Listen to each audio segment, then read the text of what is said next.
A single mother sold her body to a lonely millionaire to support her children. The millionaire didn't know, but his rivals would corner him, and innocent people would be in danger. Watch until the end to see this emotional finale. Emma Reynolds stared at the document on the kitchen table of her cramped apartment in Chicago's South Side. Her hands trembled as she traced her finger over the signature line at the bottom of the last page. $300,000. The figure seemed almost surreal against the backdrop of past due notices scattered across her countertop. "Mommy, can I have cereal?" 5-year-old Noah appeared in the doorway, clutching his worn teddy bear. His innocent voice pulled her back to reality, the reality that had pushed her to even consider the contract before her. "Of course, sweetie," Emma said, quickly folding the papers and tucking them into her purse. She poured the last of the cereal into a bowl, making a mental note to stretch her remaining $20 until her next paycheck, unless she signed the contract. As Noah ate, Emma's phone buzzed with another text from her lawyer. The custody hearing had been moved up. Emma's ex-boyfriend, Derek, was escalating his efforts to take Noah away, claiming she was financially unstable and unfit to parent. His new family had money and influence, two things Emma desperately lacked. The contract offered a solution to all her problems: 6 months of her time in exchange for financial security. The terms were explicit and unusual. She would provide companionship to a wealthy recluse named Ethan Blackwood, living in his isolated estate outside Boston. No emotional involvement, no personal questions, no deviation from his precisely outlined schedule and boundaries. A business arrangement, nothing more. Her friend Olivia had warned her against it. "It sounds like something from a thriller novel, Emma. Rich, secretive man offers too good to be true deal to desperate single mom. Come on." But desperation had a way of reshaping one's perspective on risk. With Derek's legal threats intensifying and the debt collectors calling daily, Emma saw few alternatives. 3 hours later, Emma sat across from the lawyer who had presented the offer, a stern woman named Ms. Harrington, in a sterile downtown office. "Once you sign, there's no backing. Out without significant financial penalties," Ms. Harrington explained, her voice devoid of emotion. "Mr. Blackwood values precision and privacy above all else. Any breach of confidentiality will result in immediate termination of the agreement and forfeiture of all compensation." "I understand," Emma replied, trying to maintain her composure as she signed each page. "When would I begin?" "Tomorrow. A car will pick you and your son up at 9 a.m. Your belongings will be moved while you're en route." The efficiency was both reassuring and unnerving. That night, as Emma packed Noah's favorite toys and books, doubt crept in. She knew nothing about Ethan Blackwood beyond what public records revealed. He was 42, unmarried, and had amassed considerable wealth through technology investments before withdrawing from public life 3 years ago. No recent photographs existed, and his digital footprint had been meticulously minimized. The next morning, a sleek black car arrived precisely at 9 a.m. The driver, a stoic man who introduced himself only as Marcus, helped load their bags. "Is this an adventure, Mommy?" Noah asked as they drove away from the only home he'd ever known. Emma forced a smile. "Yes, sweetie. A new beginning for us." The drive to Massachusetts took most of the day. Noah eventually fell asleep against Emma's shoulder as she watched. Unfamiliar landscapes passed by. When they finally turned onto a private road flanked by dense forest, Emma's anxiety peaked. The road wound for nearly a mile before revealing a stunning modern mansion perched on a hillside overlooking the Atlantic Ocean. "Wow," Noah whispered, awakened by the car stopping. "Is this where we're going to live?" Before Emma could answer, the massive front door opened, and a woman in her 50s emerged. She wore a simple black dress and carried herself with dignified efficiency. "Ms. Reynolds, welcome to Blackwood Estate. I'm Mrs. Walsh, the housekeeper. Please come inside while Marcus brings in your things." The interior of the house was breathtaking, soaring. Ceilings, minimalist furniture, and walls of glass that framed the ocean view. Yet despite its grandeur, the house felt cold, almost clinical in its perfection. Mrs. Walsh led them through a series of hallways. Your suite is in the east wing. Mr. Blackwood occupies the west wing and his office on the third floor. He prefers not to be disturbed during working hours from 8 a.m. to 6 p.m., except for scheduled interactions. Scheduled interactions? Emma questioned, trying to keep Noah from touching the clearly expensive artwork as they walked. Yes, Mr. Blackwood has arranged specific times for companionship activities, dinners, walks on the property, occasional cultural events. It's all outlined in your daily itinerary, which you'll receive each morning. Emma nodded, wondering what exactly she'd gotten herself into. Mrs. Walsh opened double doors to reveal a beautiful suite with a separate bedroom for Noah. Large windows overlooked a private garden, and the space was furnished with tasteful luxury. Noah's tutors will begin tomorrow. Mr. Blackwood has arranged for his education during your stay. The housekeeper's tone softened slightly when looking at the child. Dinner is served at precisely 7 p.m. Mr. Blackwood expects punctuality.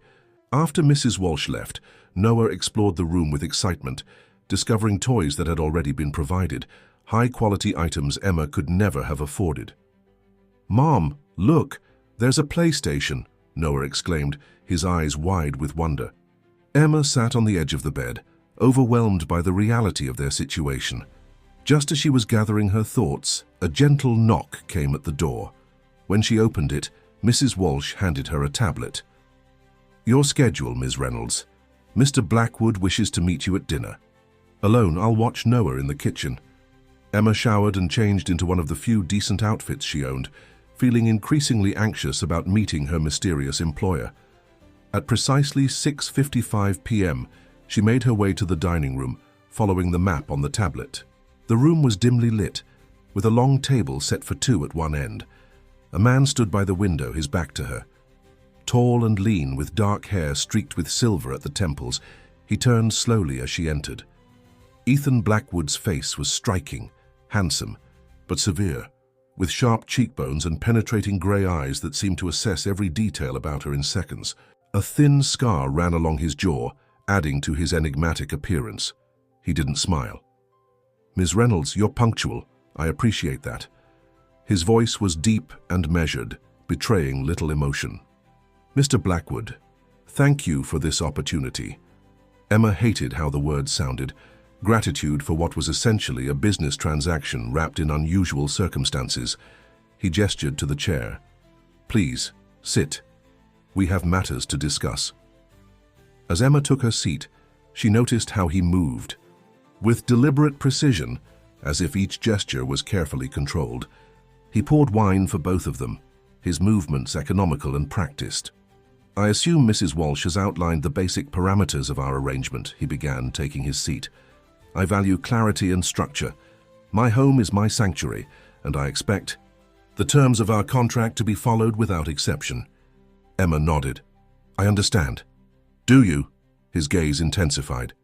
"Most people say they understand boundaries until they're tested. Your presence here serves a specific purpose.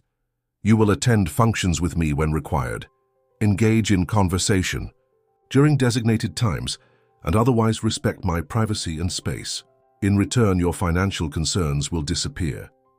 "May I ask why you chose me?" Emma ventured, already sensing she might be overstepping. A flicker of something, annoyance perhaps, crossed his features. "Your background check showed someone who needs financial stability and values discretion.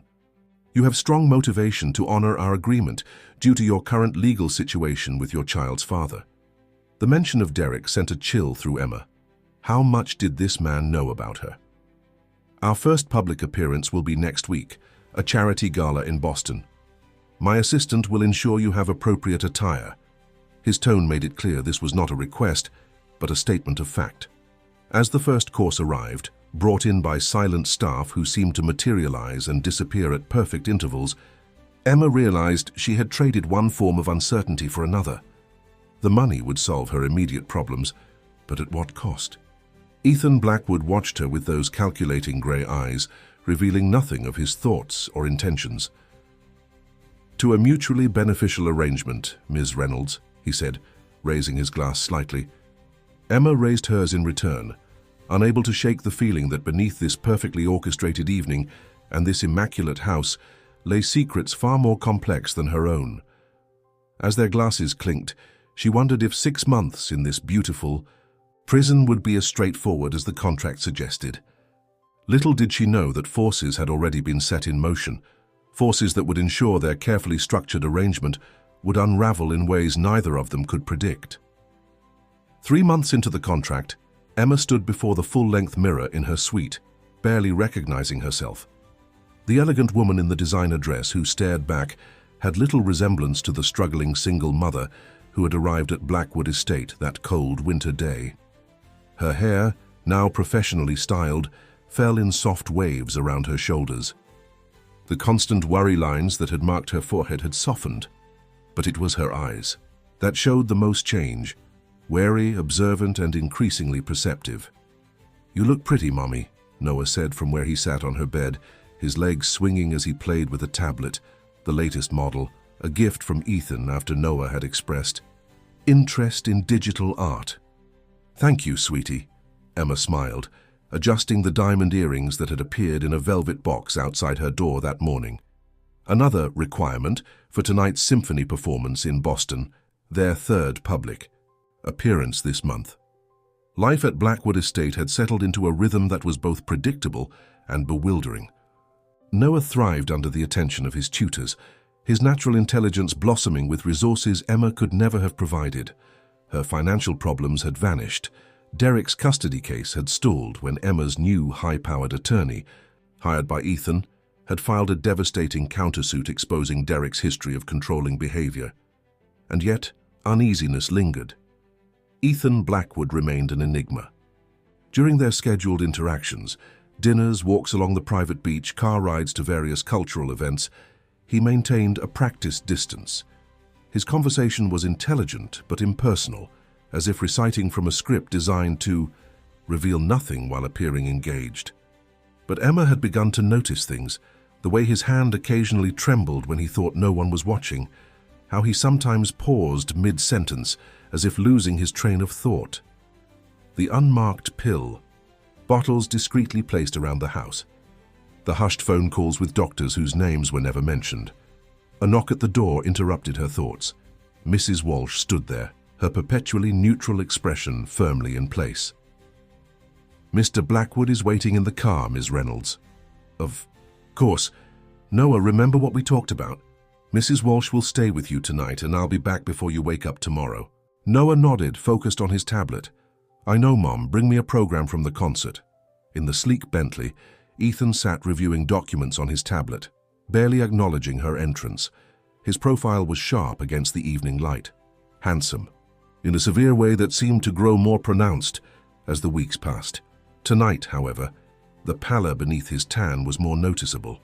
"You don't look well," Emma said before she could stop herself. His eyes flicked up, surprise briefly replacing his usual guardedness. "I'm fine." "No, you're not." The words came out more forcefully than intended. 3 months of careful interactions had worn on Emma's patience. "I've noticed the tremors, the doctor's visits, the medications." A flash of anger crossed his face. "Observing me wasn't part of our agreement, Ms. Reynolds." "Neither was lying," Emma countered. "If you're ill, perhaps we should—" "We should nothing," he cut her off, his voice cold. "Our arrangement doesn't include discussions about my health or personal matters. Focus on your role."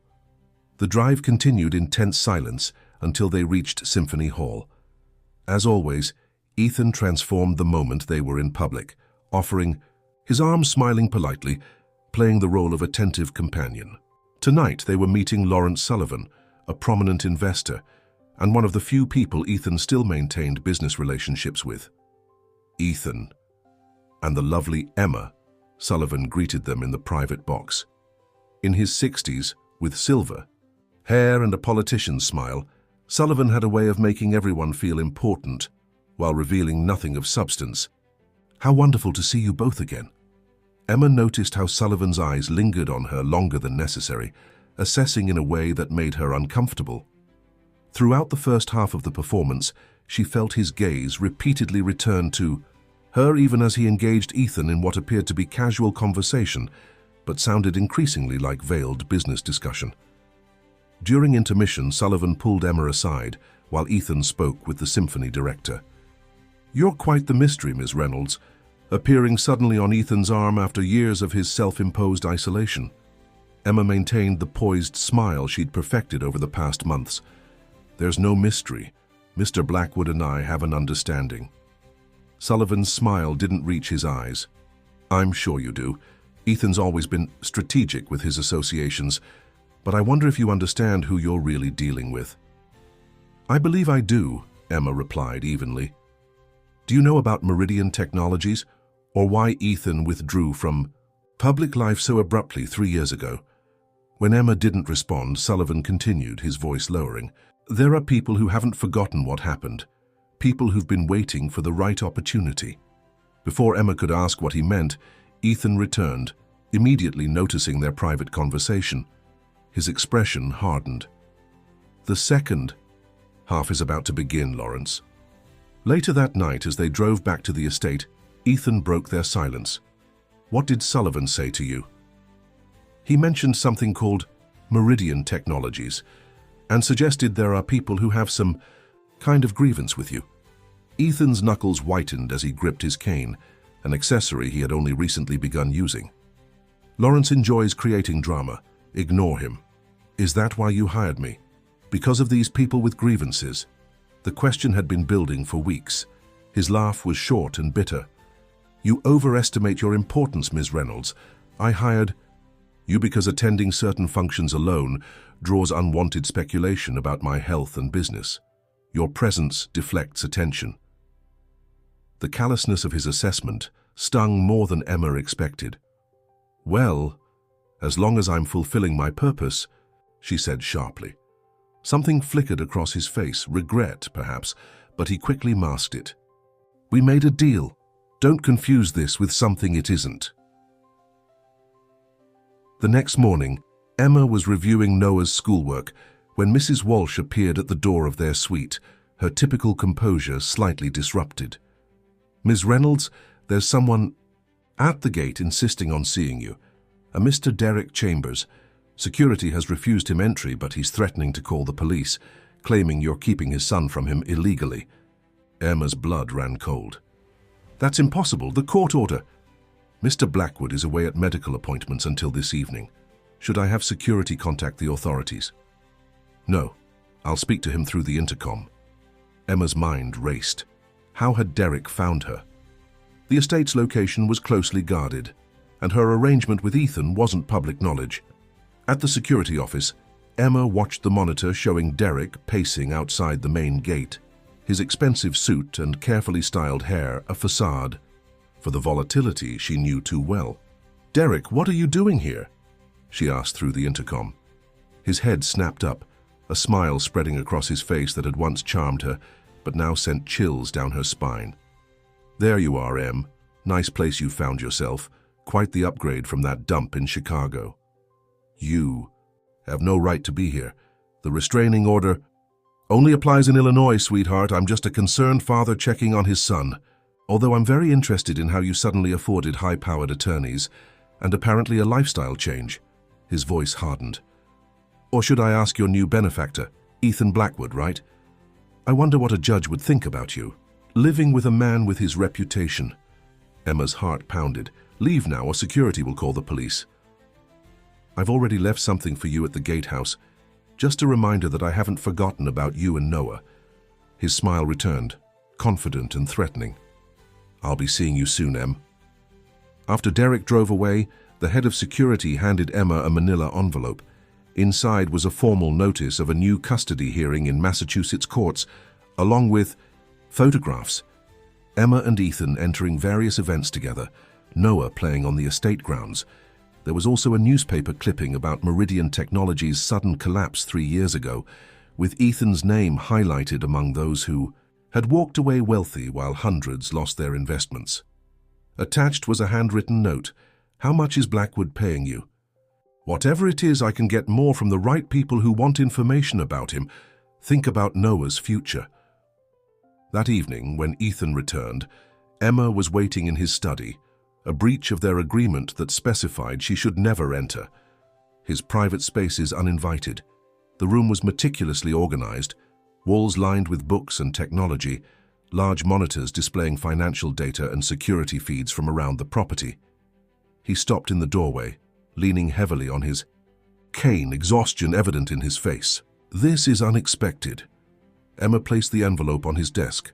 "So was this. My ex found me here. He's filed for custody in Massachusetts courts and is threatening to expose whatever happened with Meridian Technologies."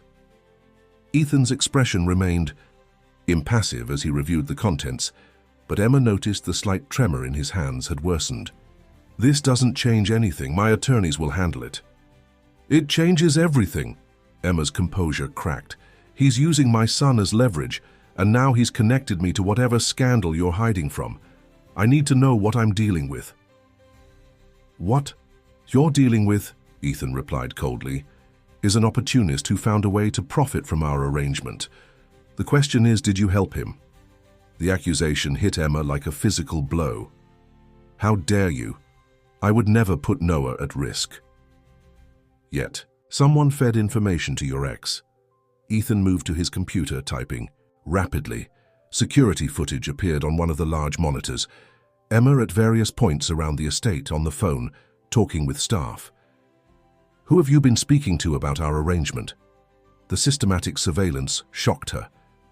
"You've been watching me all this time?" "I watch everyone in my home." His voice was matter-of-fact.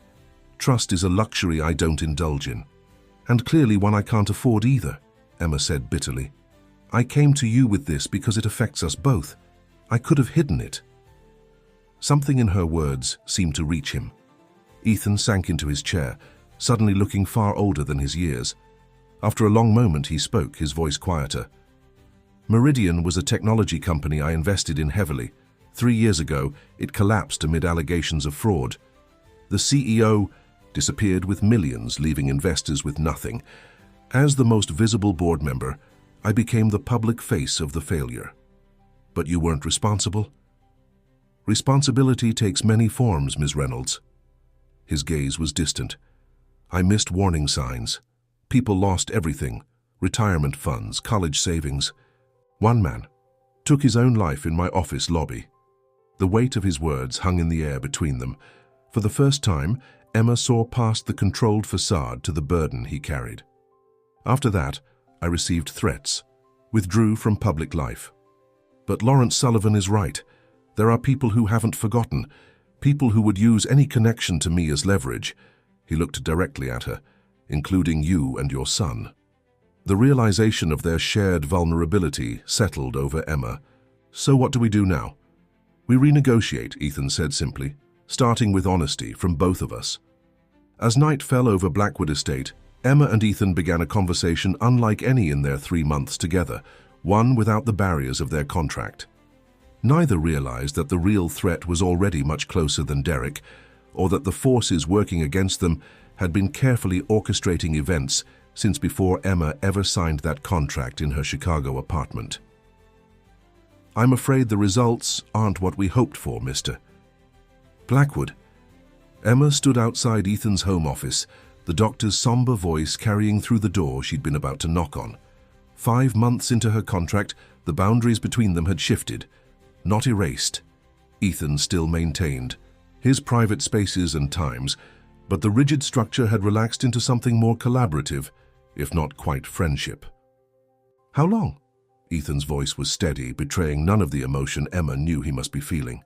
"Without the new treatment protocol, perhaps 6 months. With it, we might extend that to a year, possibly 18 months. But I must emphasize that these experimental treatments come with significant side effects." Emma's hand froze before knocking. 6 months, a year at most. The implications crashed over her like a wave. "I'll need time to consider my options," Ethan replied, his businessman's tone firmly in place. Emma quickly retreated down the hallway, mind reeling. Though they had established a new honesty between them after Derek's appearance, Ethan had shared only that he had health concerns, not that he was facing a terminal diagnosis. In the solarium where Noah was working with his science tutor, Emma watched her son flourish in ways that would have been impossible in their previous life. His intelligence, once constrained by underfunded schools and her limited resources, now blossomed under personalized education. More importantly, he was happy, secure, and blissfully unaware of the complications surrounding the adults in his life. "Ms. Reynolds?" Mrs. Walsh appeared in the doorway. "Mr. Blackwood would like to see you in his study at 2 p.m. Emma nodded, wondering if he would finally tell her the truth about his condition. Their relationship had evolved into something neither of them had anticipated. Not romance, though Emma couldn't deny the complex feelings that had developed as she glimpsed the man behind the carefully constructed walls, but a partnership born of mutual respect and shared adversity.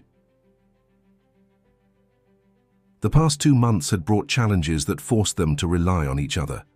Derek's custody case had intensified, with tabloids beginning to question Emma's relationship with the reclusive billionaire. Meanwhile, Ethan had faced increased scrutiny when anonymous sources began leaking documents suggesting he had known about Meridian's fraudulent activities. Allegations Emma now knew were false after helping him compile evidence for his attorneys. At precisely 2 p.m., Emma knocked on Ethan's office door. He sat at his desk, looking more composed than she expected after the doctor's visit. "You wanted to see me?" "Yes," he gestured to the chair across from him. "There's been a development. Lawrence Sullivan has reached out with concerns about unusual activity targeting my remaining investments. Someone appears to be systematically attempting to devalue my holdings." Emma frowned. "You think it's connected to Meridian? The same people who might be feeding information to Derek?"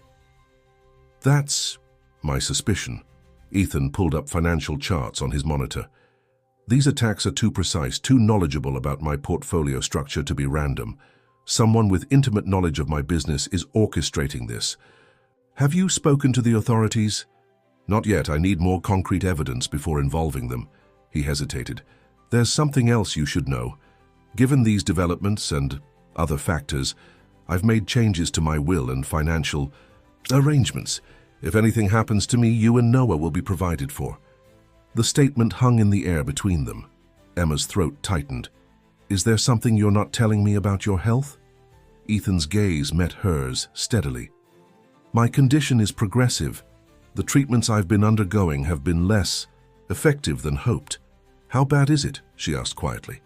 "Bad enough that I need to prepare for contingencies." His voice remained even, controlled. "Which is why we need to discuss the remainder of our contract. With these new threats emerging, I'm concerned about your safety and Noah's.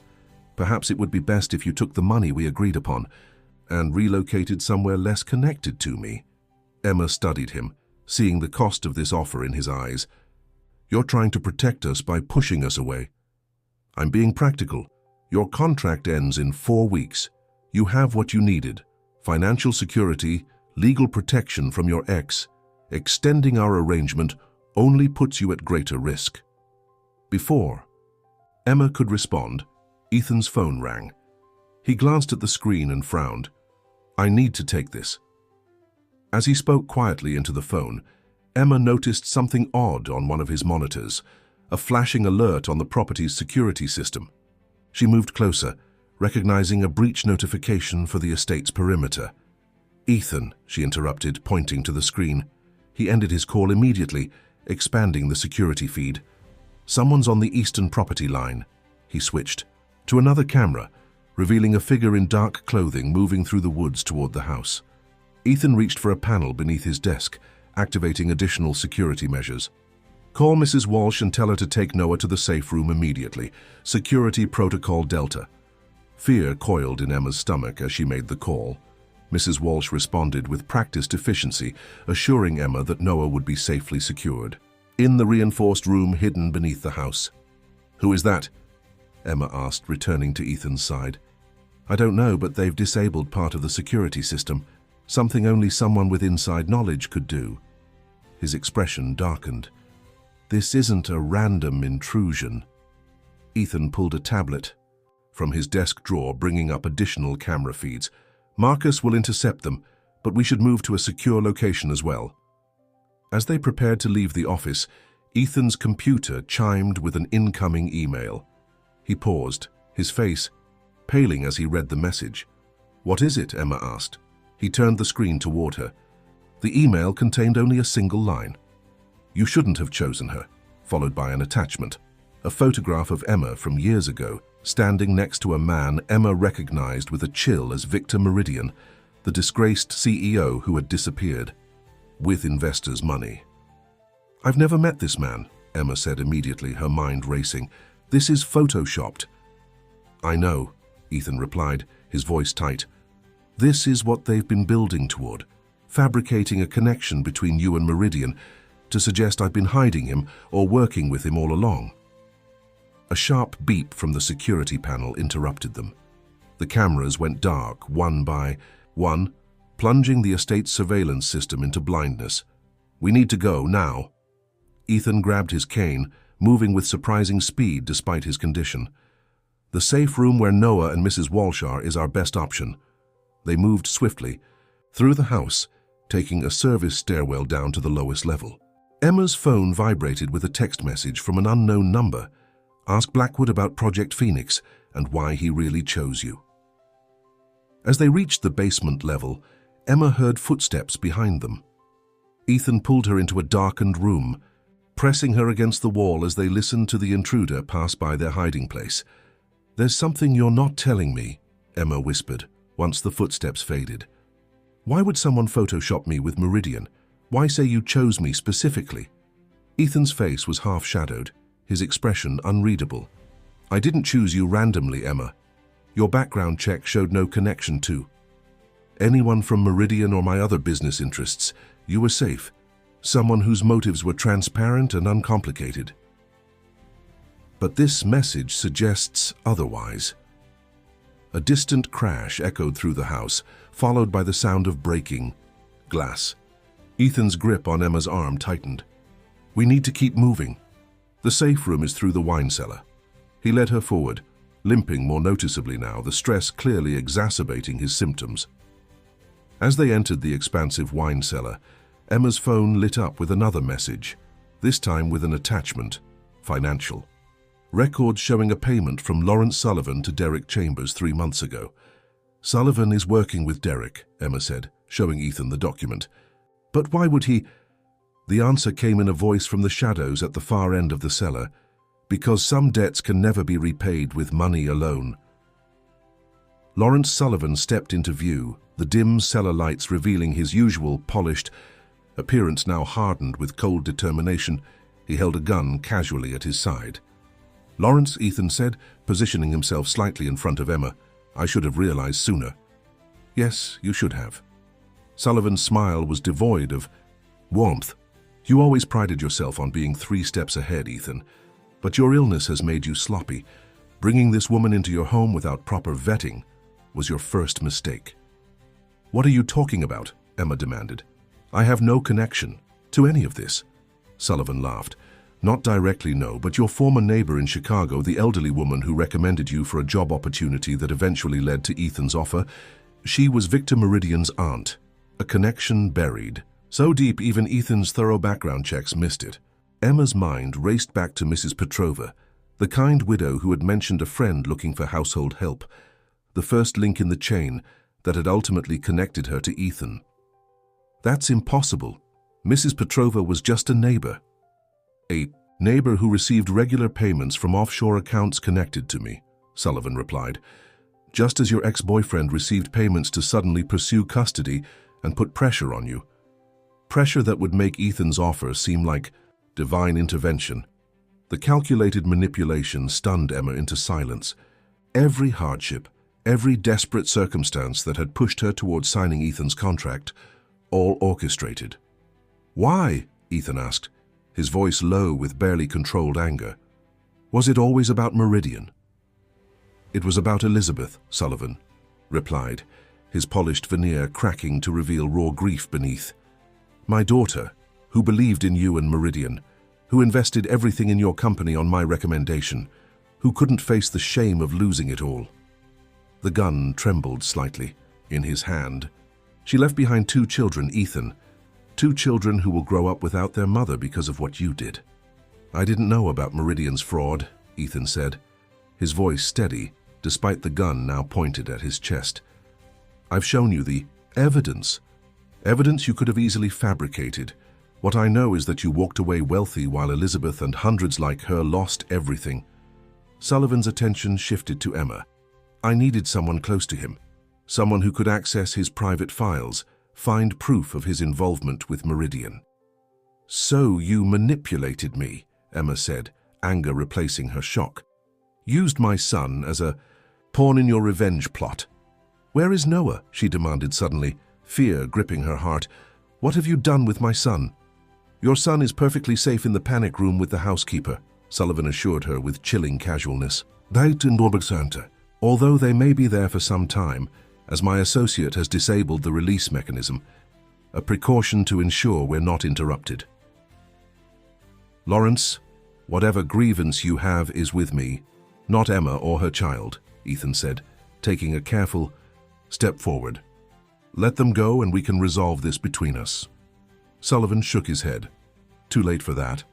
The evidence I need is in your private servers, the servers only you can access. And you've never been particularly cooperative. So this is what it's been building toward, Ethan realized aloud. The financial attacks, the leaks, the custody case, all pressure points to distract me while you positioned Emma in my home as your unwitting spy. Not entirely unwitting. I had hoped she might be more proactive in looking for information once she learned about Meridian. A missed opportunity. Sullivan gestured with the gun toward the wine cellar's computer terminal, a disguised access. Point to Ethan's secure systems. Now, however, we'll do this directly. Open your servers, Ethan. I want every file on Project Phoenix and your communications with Meridian before he disappeared. Ethan remained still, his expression unreadable. You're making a mistake based on false assumptions, Lawrence. Open the servers or I call my associate who's currently outside the panic room, Sullivan threatened, his voice hardening. I'm sure Noah would love to go for a little drive while you and I continue our discussion. The naked threat against her child made Emma's blood run cold. She glanced at Ethan, seeing the careful calculation in his eyes as he weighed his options. Fine, Ethan finally said, moving slowly toward the terminal. But you won't find what you're looking for because it doesn't exist. As Ethan logged into the system, Emma noticed his hand shake more severely, sweat beading on his forehead. Whatever health condition he was battling was clearly exacerbated by the stress. She needed to buy time. Mrs. Petrova, Emma said suddenly. She never seemed like someone who could be involved in something like this. How did you convince her? Sullivan's attention split between Emma and Ethan's work at the terminal. People are remarkably easy to manipulate when they believe they're doing good. I told her I was helping a single mother escape an abusive situation. Not entirely untrue, was it? And Derek. He never needed much incentive to make my life difficult. But why would he work with you? Money motivates the greedy. Information motivates the power-hungry. Sullivan smiled thinly. Your ex-boyfriend was both. He was particularly useful in creating pressure that made Ethan's offer seem like salvation. As Sullivan spoke, Emma noticed Ethan typing something that didn't appear on the main screen, a secondary command sequence hidden from view. A slight nod from Ethan told her to keep Sullivan talking. So all of this, the financial attacks, the custody case, even my contract with Ethan, was orchestrated by you? Emma pressed. Seems excessive for someone just looking for evidence. This wasn't just about evidence, Sullivan replied, his composure slipping to reveal the rage beneath. It was about making him feel what Elizabeth felt, helpless, watching everything he built being stripped away piece by piece, understanding that actions have consequences. Elizabeth's death was a tragedy, Ethan said, his voice steady as his fingers continued their hidden work. One I'll carry with me for the rest of my life. But I wasn't responsible. You were the face of Meridian. Sullivan's control fractured further. Are you convinced investors like my daughter that their money was safe while Meridian was building a house of cards? I was deceived just like everyone else, Ethan countered, turning from the terminal to face Sullivan fully. And I've spent the last 3 years trying to make amends. Amends? Sullivan laughed bitterly. By hiding in your fortress while others suffered? What amends could possibly— Project Phoenix, Ethan interrupted, his voice quiet but firm. It wasn't a fraud scheme with Meridian. It was a recovery fund for the victims.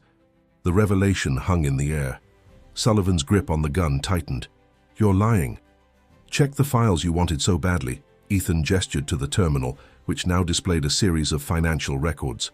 Project Phoenix was created to secretly rebuild what was lost. I've been quietly returning funds to Meridian's victims, including a trust for Elizabeth's children. Emma moved closer to the screen, seeing substantial transfers to hundreds of individuals, all former Meridian investors, routed through a complex network of accounts that obscured their origin. "You expect me to believe you've been playing anonymous benefactor?" Sullivan's voice wavered with uncertainty. "I couldn't return the money openly without triggering legal complications that would have prevented the victims from keeping it," Ethan explained. "So I created Phoenix, using my personal fortune to make everyone whole, including your grandchildren." Sullivan stared at the evidence before him, his worldview visibly crumbling. "Why keep this secret? Why let people think you profited from their losses?" "Because the money had to seem unconnected to Meridian to avoid legal entanglements," Ethan said, "and because Elizabeth wasn't the only one who couldn't face the shame. Some wounds can't be healed with public gestures." The gun in Sullivan's hand lowered slightly as doubt crept across his features. "The trust fund for my grandchildren.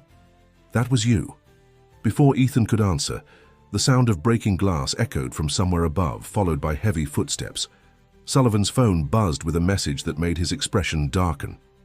"Your security team has discovered my associate," he said, raising the gun again. "Which means we're running out of time." "Lawrence, it's over," Ethan said firmly. "You've seen the truth now. Whatever you planned next won't bring Elizabeth back." For a moment, Sullivan seemed to waver, the gun trembling in his hand as he processed the destruction of the narrative that had driven him for years. Then his expression hardened once more. "Perhaps not, but I've come too far to walk away with nothing." He gestured toward Emma. "Come here, Miss Reynolds. You and I are going to take a little walk to ensure my safe exit." "She stays here," Ethan said, stepping between them. "Always the protector," Sullivan sneered. "But your health is failing, Ethan. We both know you're not the man you once were." Without warning, Ethan lunged forward, striking Sullivan's arm with his cane. The gun discharged, the bullet splintering the wooden wine rack. Emma dove for cover as the two men struggled, Sullivan's superior health giving him an advantage over Ethan's weakened state. Seeing Ethan beginning to falter, Emma grabbed a wine bottle from a nearby rack and swung it hard against Sullivan's shoulder. He staggered, losing his grip on the gun, which skidded across the floor. Emma scrambled for it, her fingers closing around the cold metal, just as Sullivan recovered. "Emma, get back," Ethan warned, as Sullivan pulled a second, smaller gun from his ankle holster. Time seemed to slow as Emma raised the gun with shaking hands, her mind racing with the impossibility of their situation. Across the cellar, she could see the determination in Sullivan's eyes, the resolve of a man who had committed too fully to his path of vengeance to turn back. "This ends now," Sullivan said quietly, aiming at Ethan. Before either man could act, a deafening alarm blared throughout the house, and the cellar was suddenly flooded with red emergency lighting. The estate's security protocol had activated, triggered by the gunshot or perhaps by Ethan's hidden commands at the terminal. Sullivan hesitated, momentarily disoriented by the sudden chaos. It was all the opening Ethan needed.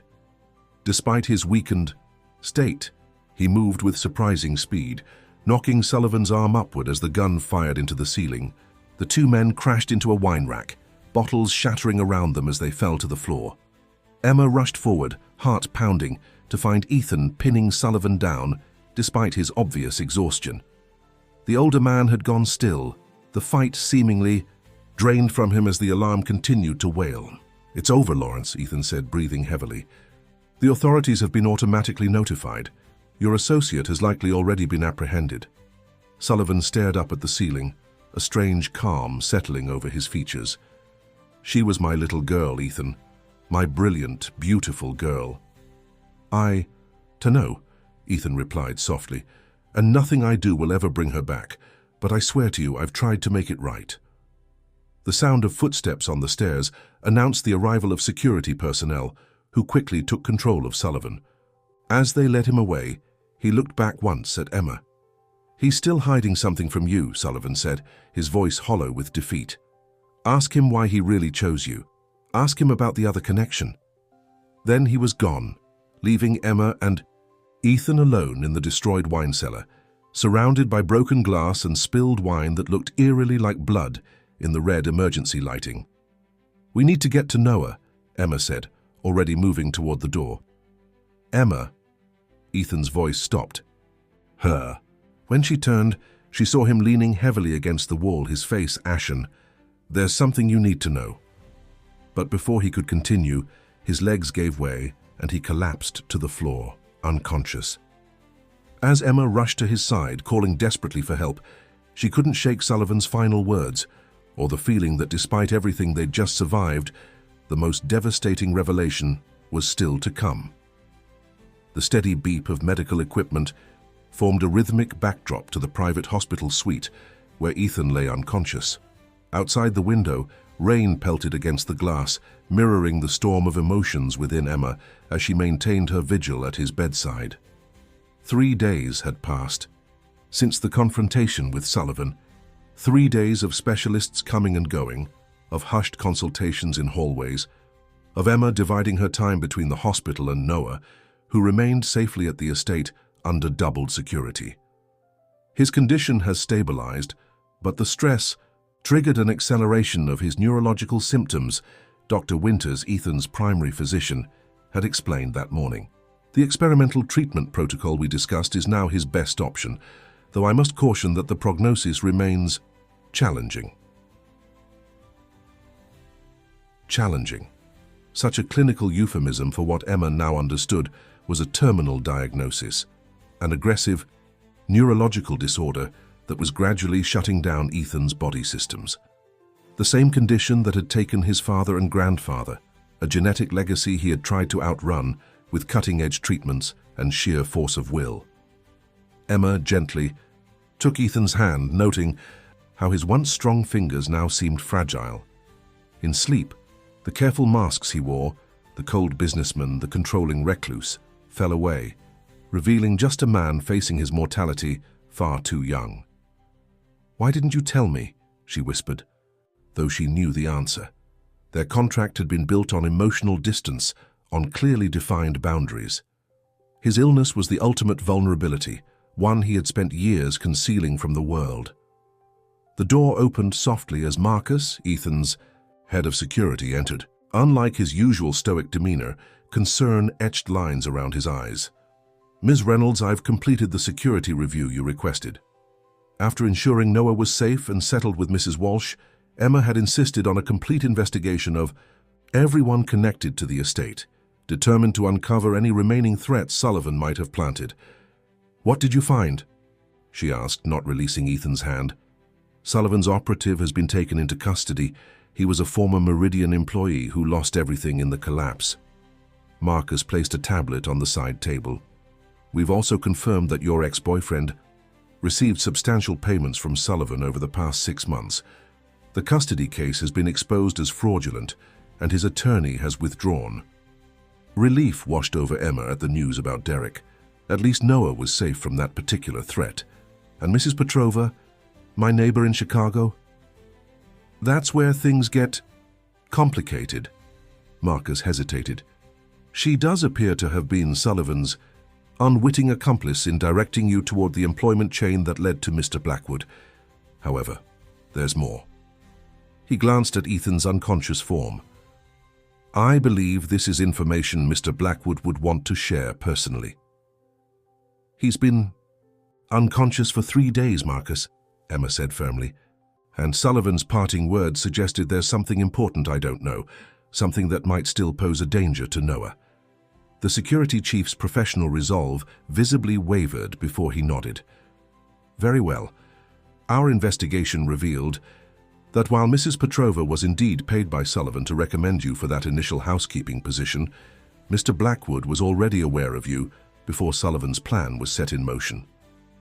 Emma frowned. "That's impossible. I'd never met Ethan before the contract. Not directly, no." Marcus seemed to choose his words carefully. "But 6 years ago, when your son was born prematurely at Chicago Memorial Hospital, It was a grant from the Blackwood Foundation that funded the neonatal intensive care unit that saved his life. The revelation struck Emma like a physical blow. She remembered those terrifying weeks after Noah's premature birth, the specialized equipment, the dedicated staff, the unexpected financial assistance that had covered costs her insurance wouldn't. She had always assumed it was hospital charity. Don't understand. That would have been before Meridian, before Ethan's withdrawal from public life. Yes, the Blackwood Foundation has funded medical initiatives for decades, particularly in pediatric care. Mr. Blackwood receives periodic reports on the program's successes, including occasionally specific cases where foundation support made a critical difference. Noah's case, Emma whispered. Marcus nodded. Your son's recovery was featured in a report 3 years ago. When your name appeared in the potential candidates for the companionship contract, Mr. Blackwood recognized it. So I wasn't randomly selected, Emma said, pieces falling into place. But why wouldn't he tell me this? Perhaps because it complicated the nature of your arrangement, Marcus suggested gently. Or perhaps because he knew how it might appear, selecting someone who might feel indebted to him. The weight of this revelation settled over Emma as she looked at Ethan's unconscious form. Had their entire relationship been built on manipulation? Sullivan's, Ethan's, perhaps both? There's one more thing, Marcus added, reaching into his jacket to retrieve a sealed envelope. Mr. Blackwood prepared this for you several weeks ago with instructions to deliver it if his condition worsened significantly. Given current circumstances, I believe it's appropriate. Emma accepted the envelope with trembling hands. Marcus discreetly stepped out, leaving her alone with Ethan and the letter that might contain the final truths between them. For several minutes, she simply held the envelope, gathering courage. Finally, she broke the seal and unfolded several pages of Ethan's precise handwriting. Emma, if you're reading this, my condition has deteriorated faster than anticipated, and I've failed to tell you what you deserve to know. Certain truths are easier to commit to paper than to speak aloud, especially for someone who has spent years building walls rather than bridges. First, regarding your son. Yes, I knew of Noah before you came into my life. The Blackwood Foundation funded the NICU that treated him, and his case was highlighted in a report I received. I remembered your name when it appeared among potential candidates for the companionship contract. This connection influenced my selection, though it wasn't the determining factor. Your background check truly did show someone with the discretion and integrity the position required. I didn't disclose this connection because I feared it would create an uneven power dynamic between us, or worse, make you feel that I expected gratitude. The contract was meant to be clear and uncomplicated. I realize now that withholding this information was itself a form of control, another boundary I created to maintain emotional distance. For this, I apologize. Second, regarding my health. By now you know I suffer from Harrington's disease, the same condition that took my father at 45 and my grandfather at 42. It is progressive and currently terminal. The experimental treatments I've been pursuing have shown limited efficacy, though I continue to fund research in the hope of better outcomes for others with this condition in the future. My withdrawal from public life after the Meridian scandal was partly due to the threats and fallout Sullivan described, but it was also pragmatic. The early symptoms of my condition were becoming noticeable, and I couldn't risk public speculation affecting what remained of my business interests. Finally, regarding our arrangement, what began as a transactional agreement evolved into something I never anticipated. Your presence in my carefully controlled world introduced variables I couldn't predict. Compassion when I expected judgment, strength when I anticipated vulnerability, and honesty when I had become accustomed to calculation. I've instructed my attorneys to transfer the full amount promised in our contract, regardless of whether the term is completed. Additionally, the trust established for Noah will provide for his education and future needs. These arrangements are not contingent on any further obligation from you. The estate in Connecticut that we visited during that weekend in April has been placed in your name. You once mentioned it reminded you of the home you dreamed of providing for Noah. It is yours, whether you choose to use it or sell it. Don't know what Sullivan may have told you in his final desperate moments, but I hope you'll judge our time together based on the truth of our interactions rather than the incomplete beginning or difficult end. Whatever you decide going forward, know that these past months have given me something I never expected to find again. Not just companionship, but connection. For someone facing the inevitable, that gift is immeasurable. Ethan. Emma lowered the letter to her lap, tears blurring her vision. The careful architect of contracts and boundaries had, in this final written communication, dismantled the walls between them. But the letter felt like both revelation and farewell, as if Ethan had already accepted an ending that Emma wasn't ready to embrace. "I don't want your properties or your money," she whispered to his unconscious form. "I want you to wake up and face this with me." As if in response to her words, Ethan's fingers twitched in her hand. His eyelids fluttered, then slowly opened, focusing gradually on her face. "Emma," he murmured, his voice hoarse from disuse. "I'm here," she said, quickly wiping away tears. "You've been unconscious for 3 days." He glanced at the letter in her lap, understanding dawning in his eyes. "You know everything now." "Not everything," Emma replied. "You still have a lot of explaining to do, but that can wait until you're stronger." Ethan attempted to sit up, grimacing with the effort. Emma adjusted the bed to help him. "Sullivan?" he asked. "In custody, along with his associate. Your security team found evidence linking him to the attacks on your finances and the leaks to the press." She hesitated. "Marcus showed me the connection between us, about Noah and the NICU." Ethan met her gaze directly. "I should have told you from the beginning." "Yes, you should have." Emma couldn't keep the hurt from her voice. "Just like you should have told me about your condition before I read it in a goodbye letter." "It wasn't meant as a goodbye," Ethan countered weakly. "It was insurance against my inability to express these things properly." "Well, you're awake now," Emma said, "so you can explain properly why you thought keeping all these secrets was better than honesty." The ghost of a smile touched Ethan's pale face. "You're angry." "Yes, I'm angry. You manipulated circumstances. From the beginning, just like Sullivan did, only with better intentions." "That's fair," Ethan conceded. "Control was my default response to uncertainty. My diagnosis made. The future precarious, so I tried to engineer every variable, including you." "And now?" Emma challenged. Ethan was quiet for a moment, looking past her to the rain-streaked window.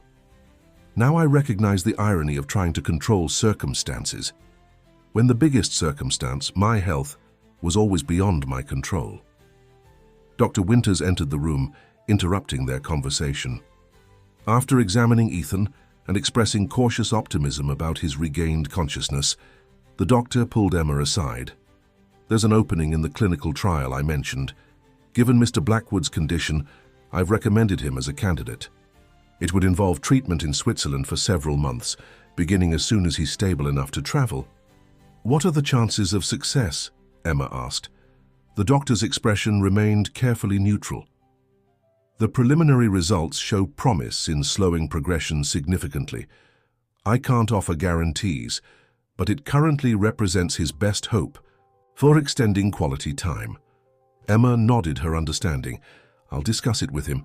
After the doctor left, Emma returned to Ethan's bedside, finding him looking stronger already, some color returning to his face. "Switzerland?" he asked, having overheard their conversation. "Apparently that's where the most promising treatment is available," Emma confirmed. "Dr. Winters seems to think it's worth pursuing." Ethan studied her expression. "Our contract ends in 2 weeks. You'd be free to take Noah and start the life you planned, without complications or danger." "Is that what you want?" Emma asked directly. "What I want," Ethan replied with uncharacteristic hesitation, "hasn't been relevant for some time. My focus has been on practical arrangements, contingencies." Emma sat on the edge of the bed, her decision already made. "I think that's been your problem all along, Ethan. You've been so busy preparing for endings that you've missed opportunities for beginnings." "And what beginning would you suggest?" he asked, vulnerability evident in his question. One without contracts or conditions. One where Noah and I accompany you to Switzerland and we face whatever comes next together. She reached for his hand. Not because of obligation or arrangements, but because somewhere between all your careful boundaries and my desperate circumstances, something unplanned happened. Ethan's fingers tightened around hers. You understand there are no guarantees. The treatment might fail. Even if it succeeds, it would only buy time. I understand that better than you think, Emma replied. My whole life has been lived without guarantees. The difference is, I never let that stop me from taking chances on possibilities. For the first time since she'd known him, Ethan's carefully composed expression gave way to raw emotion. I don't know how to do this, how to accept help instead of orchestrating solutions, how to let someone else share the burden. Then it's fortunate that I'm a quick learner and a good teacher, Emma said with a gentle smile. And Noah is remarkably adaptable for a 5-year-old. Noah, Ethan echoed, a new concern crossing his features. After everything that's happened, is it fair to ask him to... He asked about you every day, Emma interrupted, drew you pictures, made Mrs. Walsh promise you would come back. She reached into her bag and pulled out a child's drawing of 3 stick figures, 1 tall man, 1 woman, and a small boy between them. He sees things more clearly than either of us, I think. 3 weeks later, Emma stood on the balcony of a private clinic overlooking Lake Geneva, watching Noah and Ethan in the garden below. Despite the walking cane and the residual weakness from his episode, Ethan moved more steadily now, his participation in the experimental protocol already showing promising initial results. Noah ran circles around him, chattering excitedly about the family of ducks they had spotted on their walk that morning. The easy companionship between them had developed naturally once Ethan stopped trying to maintain his careful distance. Mrs. Walsh appeared at Emma's side, having accompanied them to Switzerland to help with Noah during Ethan's treatment days. The lawyers called. Mr. Sullivan's plea agreement has been finalized. He'll provide evidence against Victor Meridian in exchange for a reduced sentence. And Project Phoenix? Emma asked. Mr. Blackwood's legal team has restructured it as a formal foundation. The first official disbursements to former Meridian investors begin next month. The housekeeper's usually stoic expression softened slightly. They're calling it the Elizabeth Sullivan Memorial Fund. Emma nodded, understanding the gesture for what it was. Not just restitution, but acknowledgement of the human cost behind financial figures. It wouldn't bring Elizabeth back or erase the damage done, but it honored what had been lost. Below in the garden, Noah had taken Ethan's hand, pulling him toward the small duck pond. Emma watched as Ethan said something that made Noah laugh, the sound carrying up to the balcony on the clear mountain air. The past 6 months had unfolded nothing like the careful contract she had signed in her Chicago apartment.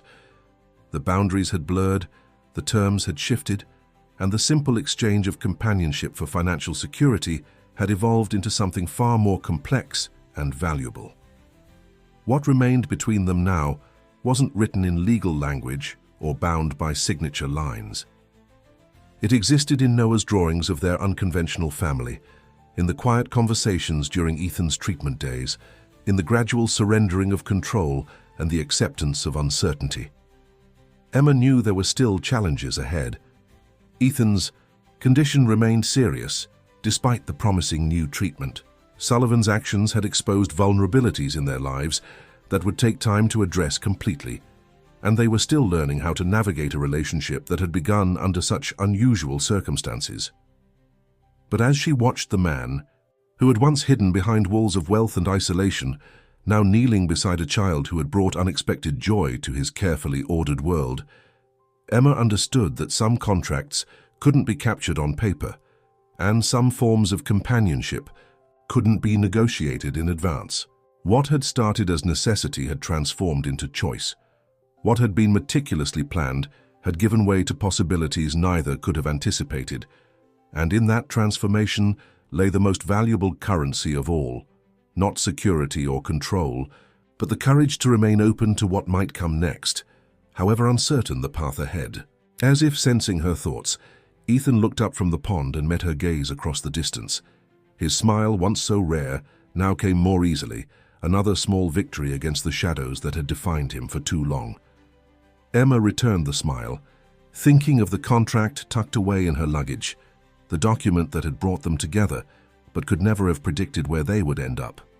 Its terms had been fulfilled, its purpose served. What remained was unwritten, undefined, and infinitely more valuable than any arrangement either could have designed. And in that undefined space between endings and beginnings, they had found something that no contract could ever contain: the simple, profound freedom of choosing each other day by day, without guarantee or condition, the only kind of connection truly worth the risk. Fim de Historia.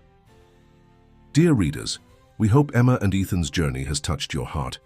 Their story reminds us that sometimes the most beautiful relationships begin in the most unexpected circumstances, and that true connections can't be defined by contracts or conditions. For more emotional stories that explore the complexities of human relationships, we've prepared a special playlist you can find by clicking on the link to your left. If you enjoyed this story, please subscribe to our channel and give this video a thumbs up. Every day we bring you unique narratives that delve into life's most profound challenges and transformations. We can't wait to hear your thoughts in the comments section below. What would you have done in Emma's position? Join us tomorrow for another unforgettable story.